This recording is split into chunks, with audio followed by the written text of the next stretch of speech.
আসসালামু আলাইকুম। আমি মুক্তা আছি আপনাদের সাথে।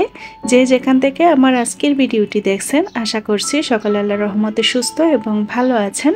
আমরাও আলহামদুলিল্লাহ ভালো আছি।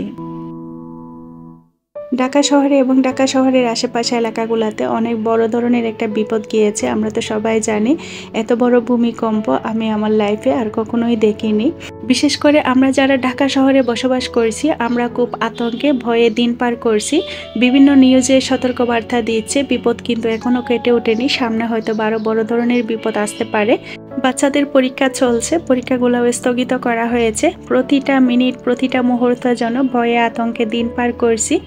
আমাদের রবি ভালো জানেন সামনে কি হবে বা কি হতে চলেছে। তিনি তার বান্দাদেরকে হেফাজত করবেন। এই মুহূর্তে আমাদের সকলের উচিত বেশি বেশি করে দোয়া করা, বেশি বেশি করে গুনাহ মাফ চাওয়া। জুমাবার দিন সকালে যে ভয়াবহ ভূমিকম্পটা রাজধানীতে হয়েছিল, তখন আমার দুই বাচ্চা আমার সাথে ছিল না। সিয়াম আর সামি ছাদে তার বাবার সাথে কবুতরের কাছে ছিল, আর সোহা হচ্ছে তার পরীক্ষার প্রস্তুতি নিচ্ছে। সে পড়তে বসেছে ডাইনিং টেবিলে, আর আমি ঘর গোছাচ্ছিলাম। ঠিক সেই মুহূর্তে মনে হয়েছিল যেন পুরো বিল্ডিংটা ভেঙে পড়ছে। মনে হচ্ছে মৃত্যুর খুব কাছ থেকে ফিরে এসেছি। অনেকের অনেক ক্ষয়ক্ষতি হয়েছে, অনেক মানুষও মারা গিয়েছে, আমরা তো বিভিন্ন নিউজে দেখতে পেয়েছি। তো একজন আপু আমার গত ভিডিওটা দেখে তারপর কমেন্ট করেছিলেন। ভিডিওটা আমি আপলোড করেছিলাম প্রায় 5-6 দিন আগে। তো আবার যখন এই বিপদটা গিয়েছে, আপুটা ভিডিওতে এসে ঠিক আবারও কমেন্ট করে জানতে চেয়েছেন। সালমা ইসলাম আইডি থেকে আপুটা কমেন্ট করেছিলেন, আপু তোমরা সবাই সুস্থ আছো তো, তোমরা কেমন আছো? তোমাদের উপর দিয়ে তো অনেক বড় বিপদ গিয়েছে। আসলে এই মুহূর্তটাতে যে আমাদের কথা আপুটার মনে পড়েছে, যদিও আমরা কেউ কাউকে চিনি না, জাস্ট কমেন্টের মাধ্যমে একজনের সাথে একজন পরিচয়। তো আপু কমেন্ট করলে আমি রিপ্লাই দিই, জাস্ট এতটুকুই। তো আসলে আমি কি বলবো, ভাষা খুঁজে পাচ্ছি না। আপনাদের এত ভালোবাসা, আপনাদের প্রতি সত্যি আমি অনেক বেশি কৃতজ্ঞ। সবার জন্য রইল মন থেকে অনেক অনেক দোয়া। আল্লাহ সবাইকে হেফাজত করুন, সবাইকে সুস্থ রাখুন, ভালো রাখুন, বিপদ আপদ থেকে রক্ষা করুন, আমিন। আসলে শুক্রবারের দিন থেকে কোনো ভিডিও করার মন মানসিকতা নেই, আর সেই সাথে ভয়েস ওভার করা, এডিট করা কোনোটাই মন চাচ্ছিল না। তো এরপরে ভাবলাম ভিডিওটা যেহেতু আগে থেকেই করা আছে, জাস্ট আপনাদের সাথে কিছুক্ষণ কথা বলে আসি। তো একজন আপু গত ভিডিওতে কমেন্ট করে আমার এই ড্রেসিং টেবিলটা ভালোভাবে দেখিয়ে দিতে বলেছিলেন। তো আপুর জন্য ভালোভাবে একটু দেখিয়ে দিচ্ছি। এটা ওয়ালের সাথে অ্যাটাচ করা, আর জায়গাটা যেহেতু খুবই ছোট, তো সিম্পলের মধ্যে ছোটোখাটো একটা ডিজাইন করার চেষ্টা করেছে আর কি। আমার অনেক প্রিয় প্রিয় আপুরা সুন্দর সুন্দর কমেন্ট করে, অনুরোধ করেন যেন আপনাদের কমেন্টগুলো আমি ভিডিওর মধ্যে পড়ি। আসলে একটা ভিডিওতে যদি এতগুলো কমেন্ট পড়তে যাই, তাহলে ভিডিও রিলেটেড আর কোনো কথাই বলা হবে না। আসলে আমরা যারা ভিডিও তৈরি করি, আমরা চেষ্টা করি আমাদের দর্শকদের মন জয় করার জন্য, তাদের ভালোবাসা পাওয়ার জন্য। তো সব দিক বিবেচনা করেই কিন্তু একটা ভিডিও তৈরি করার চেষ্টা করি। সবার ভালো লাগা মন্দ লাগাকে অনেক বিবেচনা করা হয়। তো আসলে দুনিয়ার সবচাইতে কঠিন কাজ হচ্ছে মানুষকে খুশি করা। তো আমি আসলে চেষ্টা করি আপনাদেরকে সর্বোচ্চ খুশি করার জন্য। তো যার কারণে দু একজন আপুর কমেন্ট কিন্তু আমি প্রতিটা ভিডিওতে পড়ে থাকি। তো যেসব আপুদের কমেন্ট মিস যায়, তো আপনারা কেউ রাগ করবেন না, মনে কষ্ট পাবেন না। পরবর্তী ভিডিওতে এক এক করে আপুদের কমেন্টগুলো আমি সব পড়ে নিব। সোহার বাবা গরু মাংস নিয়ে এসেছে, তো আজকে বিরিয়ানি রান্না করব। তো এক এক করে সব কিছু গুছিয়ে নিচ্ছি, দেখতে পাচ্ছেন। সাথে আরও কিছু বাজার করেছে, কিছু পেয়ারা এনেছিল, খুবই ফ্রেশ, খুবই মিষ্টি ছিল। তো পেয়ারাগুলো কিন্তু সাথে সাথে খাওয়াও হয়ে গিয়েছে, আর সেই সাথে আরও কিছু বাজার এনেছিল, ওগুলো গুছিয়ে রেখেছি। তো গরু মাংস এতগুলো রান্না করব না, অর্ধেক রেখে দিব ফ্রিজে, বাকি অর্ধেক দিয়ে হচ্ছে বিরিয়ানি রান্না করব। আর বিরিয়ানির রেসিপিটা ফুল শেয়ার করব আপনাদের সাথে। তো একটা মজু এনেছিল, ওটা ঠান্ডা হওয়ার জন্য ফ্রিজে রেখে দিয়েছি। আর ঠান্ডা মজুটা খাওয়ার পর কিন্তু গলার অবস্থা খুবই খারাপ। ভয়েস শুনে হয়তো বা বুঝতে পারছেন, খুবই কষ্ট হচ্ছে আজকে আমার ভিডিওতে ভয়েস ওভার করতে। এদিকে সোহা আমাকে কাজে হেল্প করছে, আমি অন্য কাজগুলো করে নিচ্ছি। তো সে সবার জন্য পেয়ারা কেটে নিচ্ছে, আজকে সবাই বাসায় আছে। বিরিয়ানি রান্নাটা বসিয়ে দিয়েছি, তার আগে আগে কিন্তু আমি ঘর গুছিয়ে এসেছি। আর বিরিয়ানি রান্নাটা আমি সম্পূর্ণটাই সরিষার তেল দিয়ে রান্না করব, সেই সাথে একটু ঘিও এড করব। আপনারা যারা আমার রেগুলার ভিউয়ার্স আছেন তারা তো জানেন আমি এই ধরনের রান্নাগুলো কিন্তু সবসময় সরিষার তেল দিয়ে করে থাকি। সরিষার তেল দিয়ে করলে কিন্তু অনেক বেশি মজার হয়।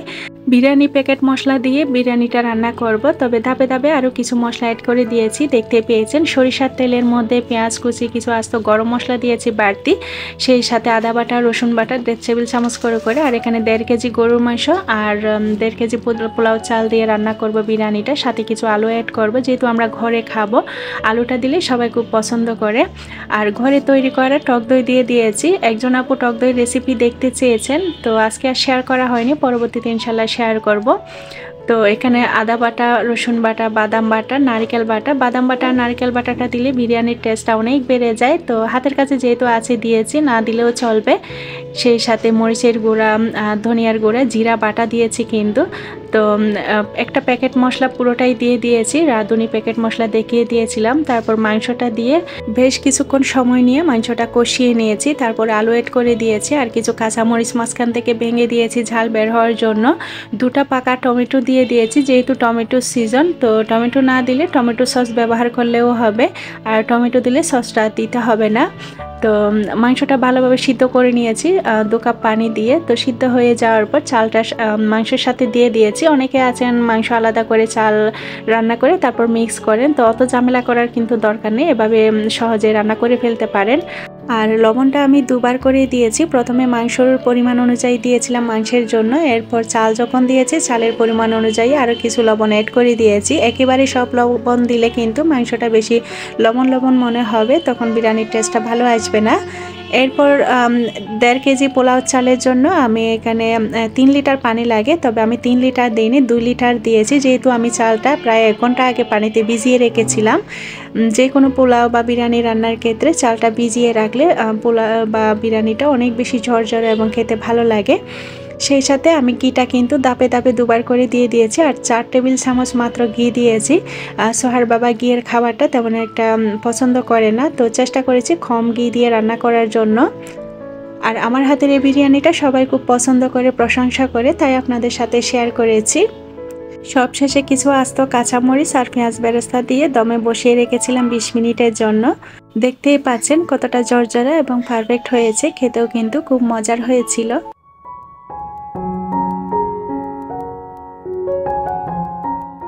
এই মুহূর্তে যদি আপনি ভিডিওটি দেখে থাকেন, তো প্লিজ একটি লাইক দিয়ে বাকি ভিডিওটা কন্টিনিউ করবেন। আপনার একটি লাইক আমার ভিডিওটি অনেক মানুষের কাছে পৌঁছে দিতে সাহায্য করে। আর যদি চ্যানেলে নতুন হয়ে থাকেন, যদি এই ধরনের ভিডিওগুলো দেখতে আপনি পছন্দ করেন, চাইলে চ্যানেলটি সাবস্ক্রাইব করে রাখতে পারেন। কাজগুলো যদি আপনি অলরেডি আগে থেকে করে থেকে থাকেন, তো আপনাকে জানাই অসংখ্য ধন্যবাদ।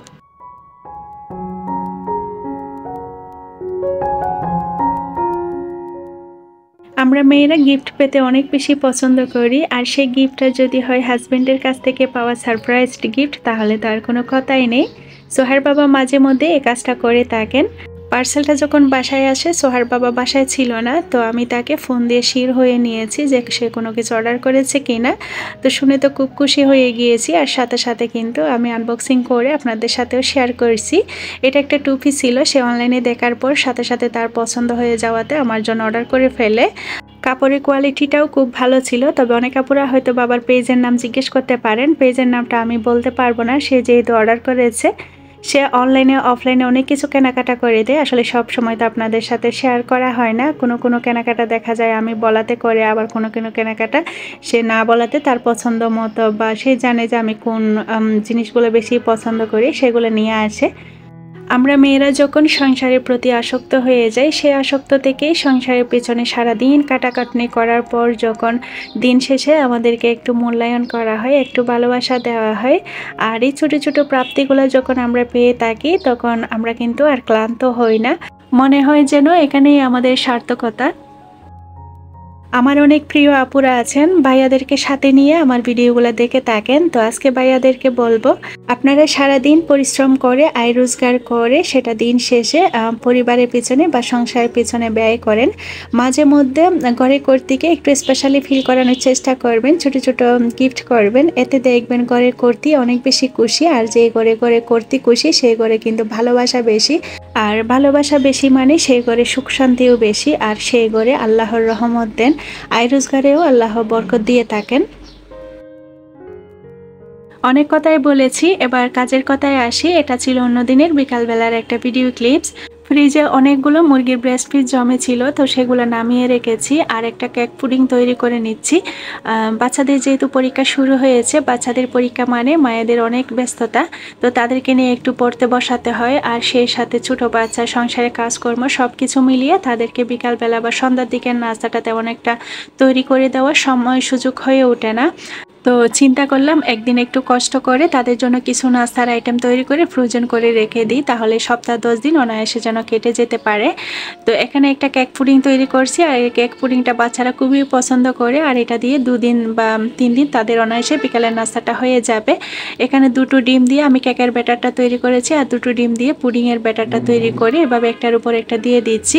আগে আমি ক্যারামেলটা তৈরি করে রেখে দিয়েছিলাম, আর একটার সাথে একটা কিন্তু লেগে যায় না, মিক্সড হয়ে যায় না।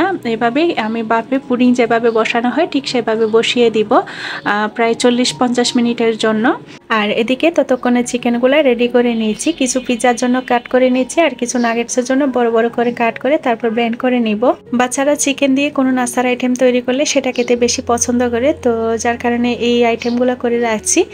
আমি সব সময় এই কাজটা করে থাকি, একটু বেশি করে চিকেন পিৎজার জন্য রান্না করে তারপর ডিপ ফ্রিজে সংরক্ষণ করে থাকি। এতে করে পরবর্তীতে পিৎজা তৈরি করতে অনেক বেশি সহজ হয়ে যায়।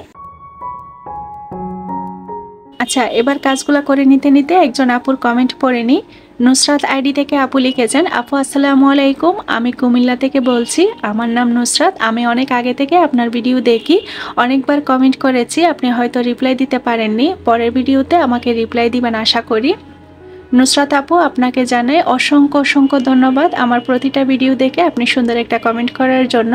আমি কিন্তু আপনার প্রতিটা কমেন্টের রিপ্লাই করেছি, সেটা হয়তো বা আপনি খুঁজে পাননি। যাই হোক, এই তো আপু আপনার কমেন্টটা আজকের ভিডিওতে পড়ে নিয়েছি। আর ভিডিওটা যদি আপনি দেখে থাকেন তাহলে ছোট্ট একটা কমেন্টে আমাকে জানিয়ে দেবেন।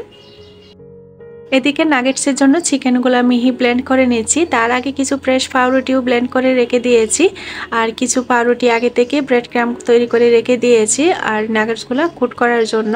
নাগেটস তৈরিতে তেমন কোনো উপকরণ লাগে না, আর বাচ্চারা খেতে খুব পছন্দ করে। ঝটপট কম সময়ে কিন্তু এই নাগেটসগুলো তৈরি করে রাখা যায়, আর সংরক্ষণ করে অনেক দিন পর্যন্ত বাচ্চাদের টিফিনেও দেওয়া যায়।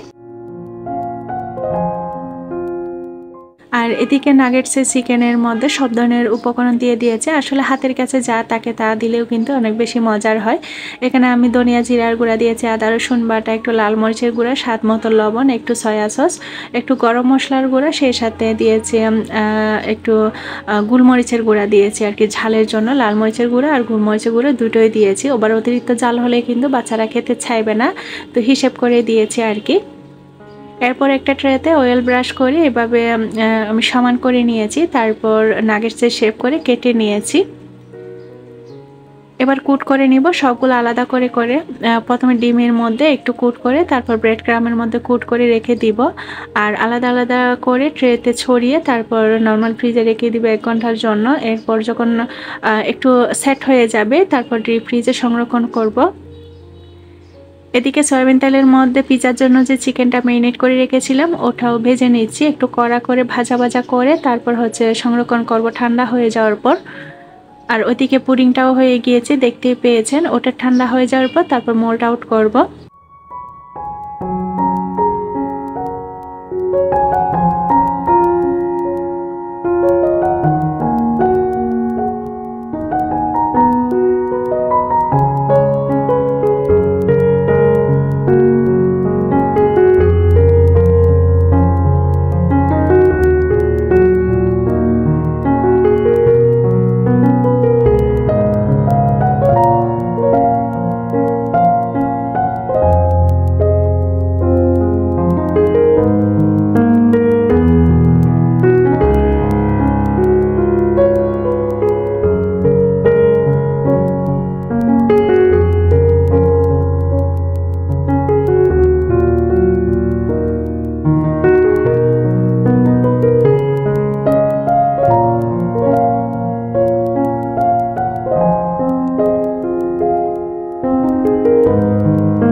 আজকের ভিডিওটা এ পর্যন্তই। সবার সুস্বাস্থ্য ও সুস্থতা কামনা করছি আর সেই সাথে আমার পরবর্তী ভিডিও দেখার আমন্ত্রণ জানিয়ে আজকের ভিডিওটা এখানেই শেষ করছি। আল্লাহ হাফেজ।